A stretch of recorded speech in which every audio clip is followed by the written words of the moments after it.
Welcome back to Theme Park Wizard. We have some Halloween updates for you today.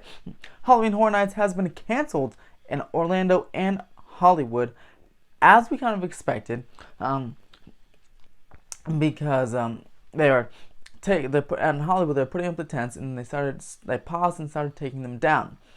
On my podcast with JP Land 21 yesterday, and I'll link that up above. You can see that where he speculated that maybe there'll be a modified version of Halloween Horror Nights where you have just 3 mazes, and I was like, oh wait, maybe that is possible. But it was just announced this morning that Hollywood and Orlando will not be hosting Halloween Horror Nights. Now, I still think my idea could have worked when you let in a group of people every 30 seconds, one party every 30 seconds, and then some of those characters that obviously they can't touch you anyway, but if they just all wear masks instead of just the prosthetics, if they wear actual masks, then I think it would have been okay. Obviously, the guests would be wearing the masks as well, and the maze hosts, or I think that's what they're called, the team members inside the maze that just have the lights to guide you where you're going. They could be in charge of keeping everyone, just making sure they don't get too bunched up at 6 feet apart. And if you let in everyone 30 seconds away, or 30-second intervals, they might. Some people might run, but they can really try to enforce that 6 feet apart rule inside the maze. And I think it could have worked out. I think it could have worked, even if they had to do fewer mazes, just kind of like a test. Even like if they just did 3 mazes or something, or 4 or 5. As a test for that, I think it could have worked. Knott's has not announced that they are canceling their event as well. I'll be at Knott's Taste of Calico tomorrow, so I'll definitely check out in the video. Subscribe to the channel for that upcoming video, which will be out on Sunday or tomorrow night, depends on what I do. But I'll be looking, because you can see Knott's Scary Farm being developed or being built from some portions of the Taste of Calico event, so I'll be checking that out for sure tomorrow. But Halloween Horror Nights, unfortunately, is canceled, and I still think they could have done it this way, but maybe they just wanted to just reboot, and next year, this is hopefully way, way better. In the fall of next year, we'll be back to Halloween Horror Nights normal. Well, maybe it'll be a social distancing and mask-wearing Halloween Horror Nights, but that's better than a potentially Horror Nights where you get sick, I guess. And there should be a vaccine available, so maybe we won't have social distance, but maybe we won't need just masks. Who knows? Who knows what will happen 365 days from this date?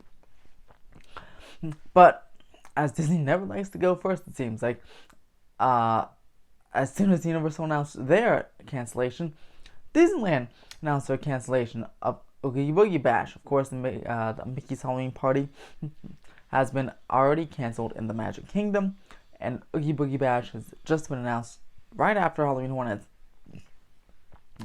to have been canceled this year. That's something obviously we all expected, because they don't really have mazes, and theirs is a bit different. It's more of an after-hours event. I guess it could still work.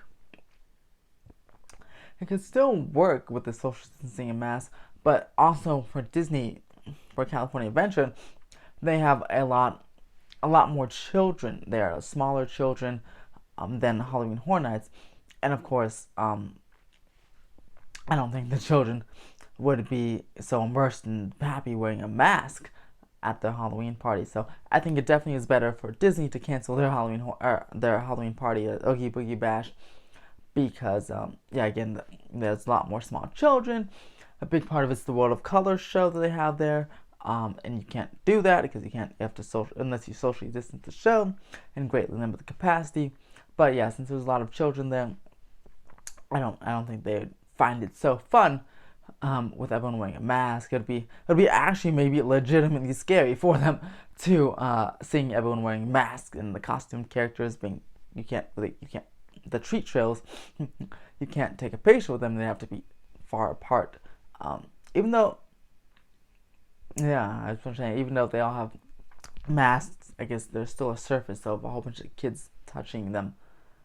That wouldn't work. So yeah, the Mickey and friends would have to be, or the villains would have to be far away, so they can't do the treat trail. And that's the major part of Oogie Boogie Bash, so of course that will be canceled. So far, the major Halloween events in Southern California of Halloween Horror Nights, Oogie Boogie Bash, and Queen Mary's Dark Harbor, which was the first domino to fall last month. And we have Knott's, who didn't say anything yet, and I think that's it. I have some smaller stuff like the LA Haunted Hayride and stuff like that. They probably won't announce anything until like October because it doesn't take them nearly as long to prepare as the major theme parks. Oh, Fright Fest. I always forget about Six Flags. Fright Fest, which I kind of forget Six Flags is sitting up there in Valencia because Universal and Disney have so much news coming out recently, and Six Flags is just kind of hanging out. So I forget about it. Even Knott's has news again with the Taste of Calico event. But this Six Flags is just hanging out, so I always forget they exist up there in Valencia. But let me know what you guys think of this. You think this is a good idea? I think they could have done a modified version. Would you have gone to a modified version of Halloween Horror Nights for maybe a slightly cheaper price? Usually it's like $69 to $100 something dollars. Maybe they made it $40 something to $80 something dollars. Would you have gone with a modified Halloween Horror Nights price? Ticket price? Would you have gone to Oogie Boogie Bash on a modified Oogie Boogie Bash? And bring your children there. If anything, bring your children there and do the treat trails and stuff if they was somehow modified. Because again, it could be potentially not safe. But let me know in the comments below what you guys think. Do you guys think Knott's will continue with the thing, or do you think Six Flags and Knott's will stop with theirs as well? Let me know in the comments below. Subscribe to the channel for more theme park updates, and as always, have a fantastic